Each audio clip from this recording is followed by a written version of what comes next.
আমি খুব একটা ছোট করে ভাবি না, যা ভাবনা হয় বড় করে। আর জেগে ওঠো গৃহবধূ ট্রাস্টে আমার ওখানে পুরুষের স্বাগত, তাই তো দাদা?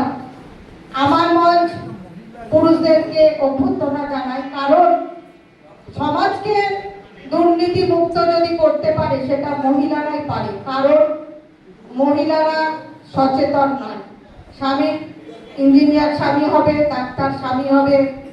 আর আমার বাবা মা আমাকে কিন্তু এমএ পাস করিয়ে ডক্টরেট করিয়ে ঘরে বসে কিচেনে থাকবো, স্বামীর পয়সায় রোজগার করব। তার নাম হচ্ছে জেগে ওঠো গৃহবধূ, যার জন্য একটা সফল নারীর পেছনে পুরুষই থাকে। আর সমাজকে দুর্নীতির জন্য দাঁড়িয়ে থাকে সামনের সারির মহিলারা।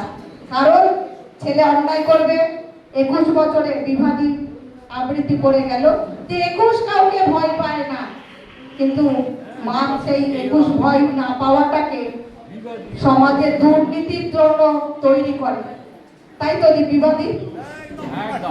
তাহলে বুঝতে পারছেন আজকে ধর্ষণ হচ্ছে, তার জন্য কিন্তু মারাই রেডি। আপনার ঘরের বাচ্চা মেয়েটা যে পোশাকটা পরছে আপনি কিনে দিচ্ছেন চয়েস করে। এবং আমরা সংস্কৃতির নামে যে ব্যবহারটা চলছে, আমিও দেখছিলাম, অনেকক্ষণ এসে বসলাম। দেখুন আমাদের সাথে কিন্তু কোনো বাচ্চা নেই, তার মানে কি আমরা এখানে আনন্দ করতে এসেছি, উপভোগ করতে এসেছি।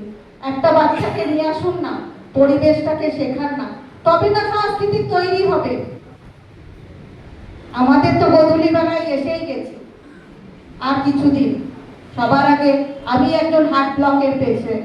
আমার মঞ্চে এবারে 13ই এপ্রিল আসছে ছত্রিশগড় থেকে শিল্পী।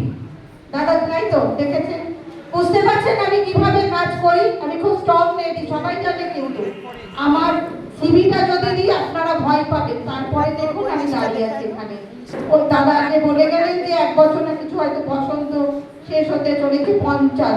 বসন্ত প্রত্যেক বছরই থাকবে, তার জন্য আমাদের ভাবনাকে বসন্ত করতে হবে, তার জন্য বয়স নয়।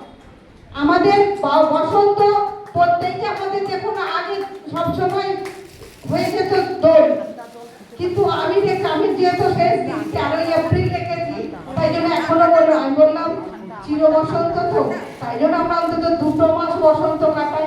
তো সেই জন্য যেহেতু নারী দিবস, ভাষা দিবস, এই ডেটগুলো পাল্টাতে পারি না, কিন্তু বসন্ত তো সব দিনই করছি। যাই হোক, অনেক কথা বলছি, মঞ্চে সবাই কম, অসুবিধা নেই, দাঁড়িয়ে আছি, বন্ধ করবে না ওরা।